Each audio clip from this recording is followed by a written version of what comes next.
Okay, so here we are at Mona Elementary School, and we can see that their council membership is completed and the principal assurance is completed. So now it's time to finish the final report.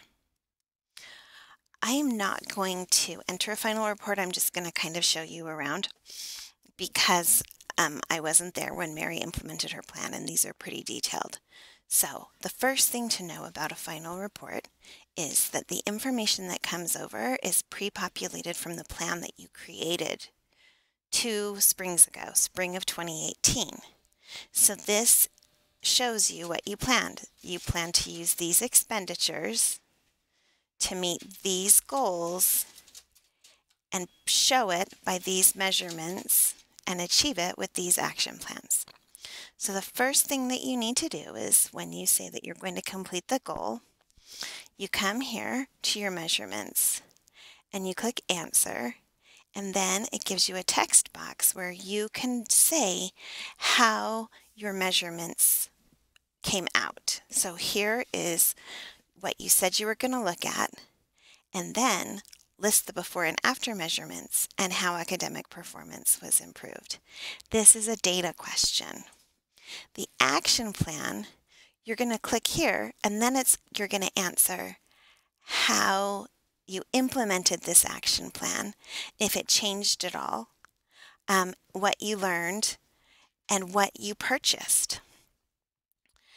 And then here you will enter, by clicking on this category, you will enter the actual cost of these different items that were purchased to achieve this goal. Then you'll click Save. The thing about this is, if the cost is really, really close, you can type in here that the actual use was as planned. But if it's off a little bit, you can say, you know what, it cost us less than we thought. Please don't put as planned or as described unless we can look at it and see that it really was implemented the way you planned. This is a great place to provide additional information. So I'm going to go back. Now here we are, goal number 2. When you enter expenditures here and their actual use, they populate up here, and there's 3 columns we look at. The first is the planned expenditures. The second is the actual expenditures that you enter as principal. And the third is the actual expenditures entered by the district. This is what the district is reporting was spent out of your account. So if these numbers should match. If they don't, get with your district business administrator and reconcile it. Now this plan had an amendment. So there's 2 things they need to do for the amendment. The first is they need to come here to the funding changes and unplanned expenditures question, and they need to answer why they had an unplanned expenditure. And you can just put in to implement Amendment 1 and then add your unplanned expenditure.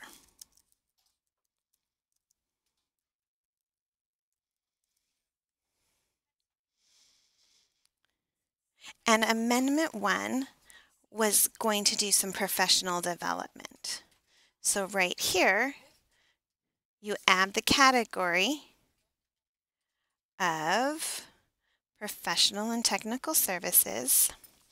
You enter that it was the professional development conference, admission, and travel. Now your person might have put travel under 500. As long as we can see that it's matching up, we're not too concerned about that. Then enter the actual cost. Remember, no decimals, no commas. And then click Confirm Expenditure. And it's entered right here. It also will show up up here at the top where you've entered the actual expenditures. Now, I just made that up, so that's why it doesn't have a coordinating amount over here, but it will with your plan. The other thing you have to do with an amendment is come down to the end and click Respond, and then answer how the amendment was implemented. And so our fake amendment is that we were going to do professional development,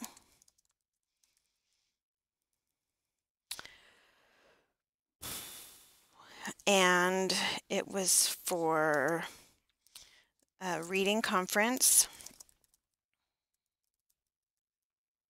admission, and travel for 3 educators. And if you changed in your amendment your goal, your action plan, or your measurement, you need to put that in here as well. New goal, reading scores would improve by 2%. Beginning 54 and 60. Great work. So that's your new goal and your measurement. And then also you'll need to put down if there was anything different in your action plan. You can put that in here as well. So we're going to save this, and don't worry about my friend, I can go back and remove it all. Then the next questions you'll need to answer are right here about your carryover. This school does have a carryover of 32%. If your carryover exceeds 10% for more than 1 year, the superintendency here at the state board can determine that you're not implementing your plan as it was approved. So please make sure that you're regularly reviewing your budget and that you don't bring large carryover into the next year. Any carryover over 10% does need to be explained. So click answer and then let us know what happened. The computers ended up costing less than we thought. We should have bought more. We didn't. We'll do that next time. Whatever. Then we've already done the unplanned expenditures. You need to let us know how the plan was publicized to the community. So you click the answer button and it lets you click little boxes to say, yes, we wrote letters to policymakers. Yes, we put it on the school website. If you click other, it will let you bring up an explanation where you can type that in. And you'll also need to answer the policymakers question. When you click answer, it brings up drop boxes of state leaders, our congressional delegation to Washington, the state House of Representatives and the state Senate, and also the state school board. If you contacted any of these people to let them know about your plan and how it was working in your school and to thank them for prioritizing school trust lands and the school land trust program, please click on them and then click save. Finally, you have to decide what day the final report's going to be provided to parents and posted on the website. This website, this plan is required to be posted on or before October 20th, along with other information that's required to be on your website. This will let you future date it. So I said we're going to do it on the 20th, and I click save, and then it's there. We've already answered our amendment, so we come here and we click that the form is ready for display, because we've checked the spelling and the grammar and made sure that no identifiable information is included, and then we click Submit for review. That's it. Please remember to answer these questions honestly. It helps your district and your local board understand what kind of support is needed for your program, and it also helps us understand what kind of training we can continue to provide. And if you have any questions or concerns, please contact me. It's natalie.gordon, Gordon, @schools.utah.gov, or 801-538-7533. Thank you.